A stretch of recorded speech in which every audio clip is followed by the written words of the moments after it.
दोस्तों नमस्कार, जय भीम जोहार। मेरा नाम है बेनीराम यादव। आप देख रहे हैं राजनीतिक हलचल। राजनीति के हलचल में आज हम एक कहानी लेकर के आए हैं जो कहानी नहीं है, हकीकत है। इस पूरे वीडियो को आप लोग देखें और हकीकत को समझें। सावन का पवित्र महीना चल रहा है। लोग धर्म के नाम पर अपनी जान तक जोखिम में डालने को तैयार हैं। मारे जाते हैं, पीटे जाते हैं। दलित और पिछड़े परछने के लिए शिव मंदिर में लाइन लगाते हैं। ऐसा नहीं, जिसकी आस्था है तो मेले के बाद भी जा सकता है, परछ सकता है।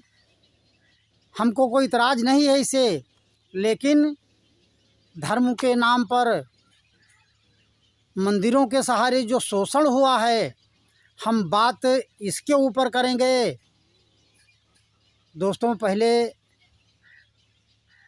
बहुत पहले की बात नहीं है, कुछ ही समय पहले की बात है कि धर्म के नाम पर दलितों और पिछड़ों की लड़कियों की शादी मंदिरों में कराई जाती थी। जो वहाँ मूर्ति मौजूद थी, उस मूर्ति के साथ कराई जाती थी।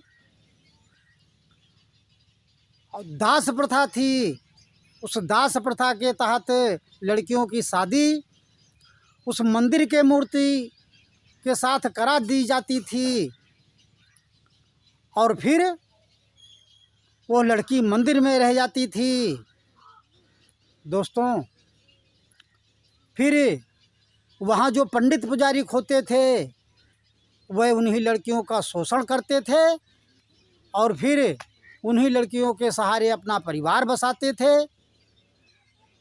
दोस्तों, सोचिए कितना बड़ा कृत्य हो रहा था और आज भी हो रहा है पिछड़ों और दलितों के साथ। लेकिन ये जागने के लिए तैयार ही नहीं हैं। तमाम ऐसे लोग हैं जिनको जगाने के लिए तैयार हैं, लेकिन ये जागते नहीं हैं। अपने मन मस्तिष्क को खो बैठे हैं। ये जागने के लिए तैयार नहीं हैं। अपने बच्चों को शिक्षा देने के लिए तैयार नहीं हैं। ये मंदिर और मस्जिद के चक्कर में पड़े हुए हैं। तो दोस्तों, जिस तरीके से सदैव से शोषण होता आया है, उसी तरीके से आज भी शोषण आप लोगों का होता रहेगा। दोस्तों, हम बात एक कहानी की जो करते हैं, तो कहानी पर आते हैं। कहानी दक्षिण भारत में एक राज्य है कर्नाटक।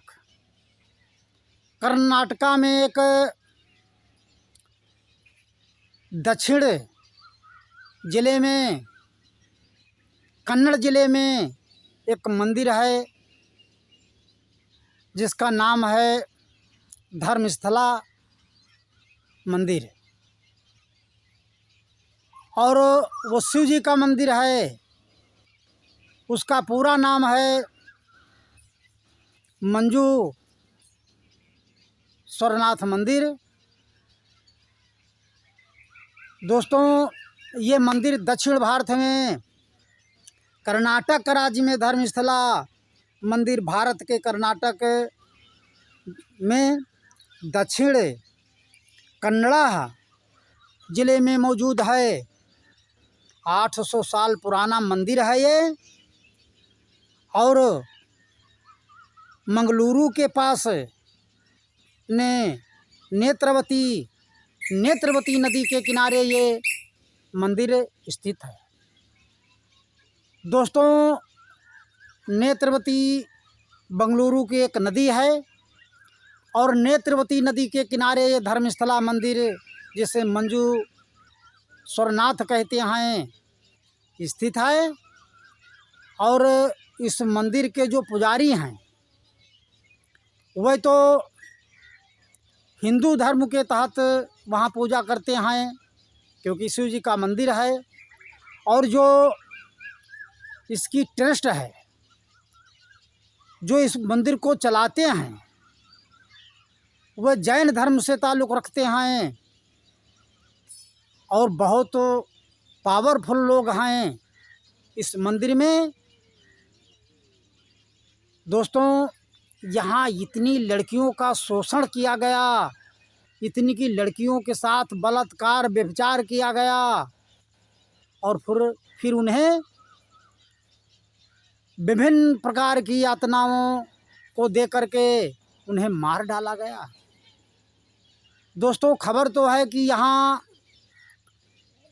जो जानकारी मिल रही है उसके अनुसार पता चल रहा है कि कम से कम 400 लड़कियों को शोषण करके इनको दफना दिया गया या जला दिया गया। दोस्तों, बात तो सामने अब इसी जुलाई महीने में आई, क्योंकि वहाँ 1995-98 से एक सफाई कर्मी लगा था जो सफाई कर रहा था, वो दलित परिवार से था।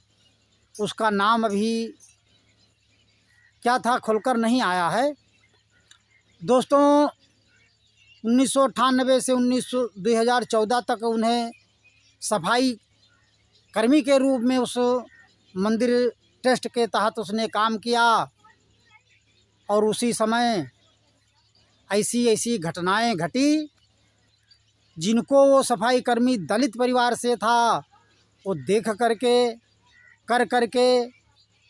सहम गया।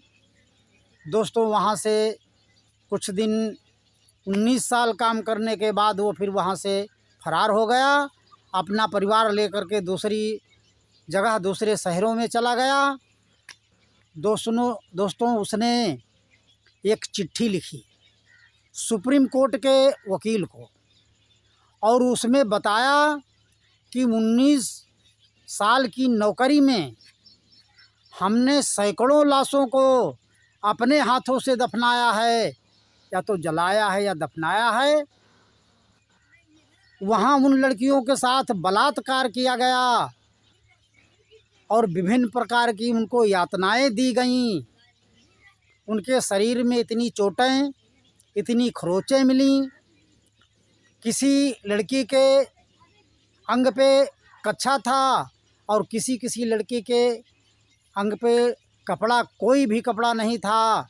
ऐसी नंग धड़ंग लाशों को मुझको दिया गया कि आप इन लाशों को दफनावेंगे, और अगर इस लाशों को आप दफनावेंगे नहीं तो आपका वही हाल किया जाएगा जो इन महिलाओं का होता है, इन लड़कियों का होता है।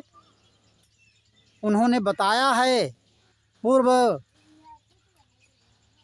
पूर्व सफाई कर्मी ने बताया है कि हम इन कामों को करते हुए बहुत ऊब चुके थे। मेरे परिवार को मुझको मारने की धमकी दी जा रही थी। तब हम अपना परिवार लेकर के बंगलुरु के धर्मशाला से दूसरी जगह रहने लगे।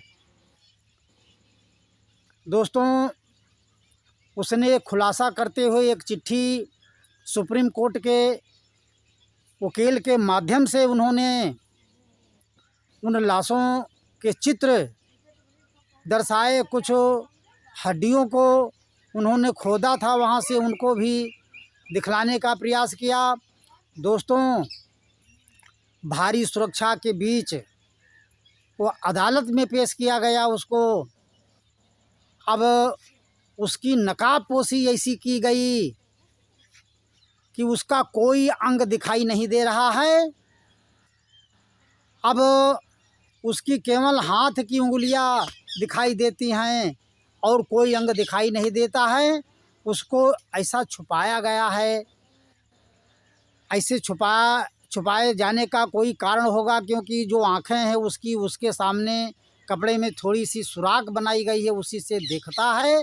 दोस्तों, अदालत में उसको पेश किया गया है। उसने बताया है कि हमारी और हमारे परिवार की गारंटी सुरक्षा की दी जाए तो हम उन लाशों को जहाँ जलाया है, जहाँ दफनाया है, उन जगहों को बता सकता हूँ और उन लोगों को बता सकता हूँ जिन्होंने ऐसा कृत्य किया है।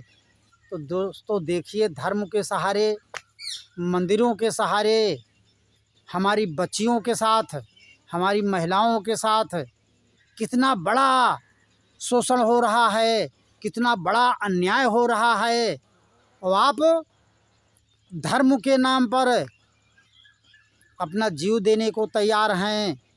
चाहे इलाहाबाद के स्नान में डूब जाएं, कचर जाएं, मर जाएं, चाहे कांवर उठाने में दब जाएं, कुचल जाएं, मर जाएं, लेकिन धर्म के पीछे अपने आप को बर्बाद करने पर तुले हुए हैं। दोस्तों, वीडियो लंबा हो जाएगा, इसलिए अपनी बात को हम यहीं समाप्त करते हैं। जय हिंद, जय भारत।